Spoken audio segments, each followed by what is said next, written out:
तो हम बात करते हैं भौतिक राशियों के बारे में। तो भौतिक राशि यहाँ क्या होता है कि इसकी सबसे पहले हम पद्धतियाँ देखते हैं, कितनी पद्धतियाँ होती हैं। तो सबसे ये इसका पहला पार्ट होता है भौतिक राशियों वगैरह। तो इसमें देखते हैं कितनी इसकी 4 पद्धतियाँ बताई जाती हैं, जो कि एक तरह से किसी को मापने के काम आता है। कोई भी भौतिक राशि होती है उसको माप सकते हैं इन पद्धतियों की तरह।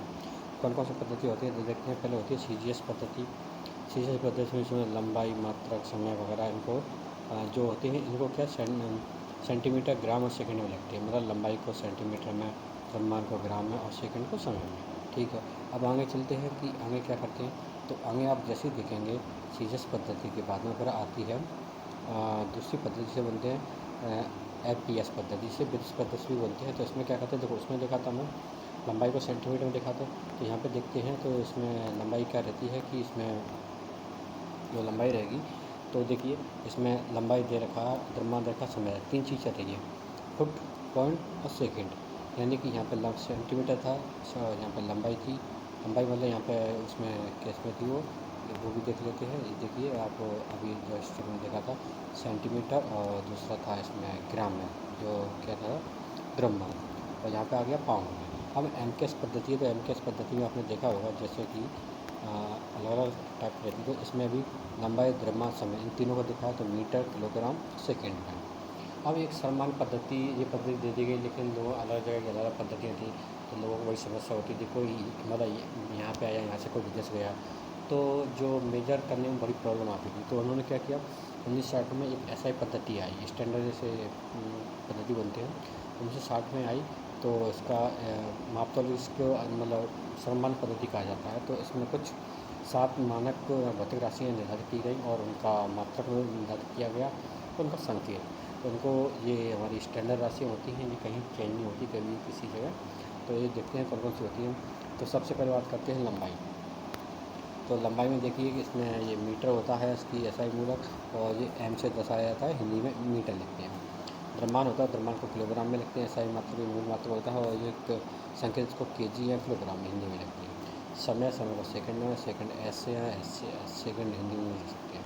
ताप केल्विन में, और उसका मात्रक K होता है। विद्युत धारा एम्पियर में, और इसका एम्पियर इसका धारा होता है, मतलब A होता है। अब इसको उनका कैडमियम, अब कैडमियम की बात करें तो कैडमियम में देखें कि इसका मतलब कैडमियम ज्योति तीव्रता, ज्योति तीव्रता को मात्रक होता है कैंडेला, और संकेत होता है CD। पदार्थ का परिणाम इसे मोल में नापते हैं, और मोल इसका वो रहता है संकेत। ठीक है। अब इसमें चलते हैं, ये सभी 7 राशियाँ होंगी जो अंतर्राष्ट्रीय पद्धति पर मान की जाती हैं। अब बात करते हैं कि इसके अलावा उसमें क्या क्या आता है जो रहती है। अब इसमें देखिए, अब सबसे पहले मीटर की, इसमें मीटर की परिभाषा, इसमें सब चीज़ की अलग अलग परिभाषा दी गई है, लेकिन हमारे काम की नहीं। हमारे काम की सब 7 पद्धतियाँ थी, कौन सी पद्धति किस तरीके से डिनोट करते हैं, मतलब उनका मात्रक क्या था वो पूछा जा सकता है। बाकी ये इतना इम्पोर्टेंट नहीं है। हाँ, आप याद रखें चाहो तो इसमें तो अगर कोई चीज़ होगी मैं उसको बता दूँगा, लेकिन अगर कुछ चीज़ इंपॉर्टेंट नहीं लगती तो उसको हम छोड़ते चले आगे बढ़ते जाएंगे।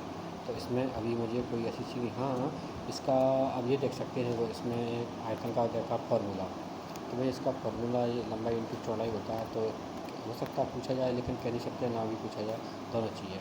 ये घनत्व का हो गया, वेग का हो गया, और त्वरण का हो गया। और इसका जो मीटर मात्रा होता है मीटर पर सेकंड, किलोग्राम मीटर क्यू होता है, और इसका मीटर इंटू मीटर मतलब मीटर क्यू, 3 मीटर आते हैं तो मीटर क्यू हो गया। ठीक है। और त्वरण हो गया फिर बल। बल का आपको पता है किलोग्राम मीटर सेकंड में, और या फिर इसको मीटर भी कहते हैं बल को, तो मीटर में भी इसको डिनोट कर सकते हैं। ठीक है। इसके अलावा अभी 5 हो गए, तो और भी आगे देखते हैं और क्या क्या है। तो आगे देखते हैं इसमें। अब देखो कार्य बल इंटू विस्थापन, और इसका जो मात्रक होता है उसे जूल होता है। तो जिसमें दे रखा है इसका जूल मात्रक को इतना इम्पोर्टेंट है, इसका ये इम्पोर्टेंट है। शक्ति कार्य इंटू समय इंटू बार। ठीक है। जूल प्रति सेकंड ये भी पूछा जा सकता है। समतल कोण रेडियन होता है, और धन कोण स्टेडियन होता है। तो ये चीज़ इंपॉर्टेंट है, इसके अलावा कोई इंपॉर्टेंट नहीं। और आगे देखते हैं इसमें क्या है। हाँ, इसमें अगर मोल की पदार्थ की मात्रा इसमें दे रखी थी, इसमें तो पूछा जाता है कितने कार्बन के बराबर होता है। तो ये इसमें C12 दे रखा है। C12 मतलब कार्बन का वो रहता है कि एक कार्बन पदार्थ होता है, इसकी एक संख्या रहती है, निर्धारित रहती है। वो संख्या अगर आगे कहीं आएगी तो मैं आपको बता दूँगा। अब देखा व्युत्पन्न माप, लंबाई, द्रव्यमान, समय, विद्युत धारा, ताप, विद्युत तीव्रता, अभी हम पढ़े थे, इसके मात्रा वगैरह देखे थे। हमें ऐसे देखते कोई इंपॉर्टेंट चीज़ हो, लेकिन अब इसमें इतनी सारी चीज़ें रखी है, तो आज के लिए चाहिए। अगर कोई दूसरी यूनिट आती है उसमें देखेंगे क्या होता है। तो कल क्वेश्चन करा दी है, आप चाहे उन क्वेश्चन को देखिए। साथ में ही जो साइंस की प्रौद्योगिकी है, हम क्वेश्चन और उसके पार्ट के संबंध चाहिए तो भी देखेंगे। इतना हमें लगता है इम्पोर्टेंट है कि नहीं है, और सब चीज़ को समझना बहुत ज़्यादा भारी रहेगा, इसलिए जो भी इम्पोर्टेंट लगे उसी चीज़ को देखा जाएगा।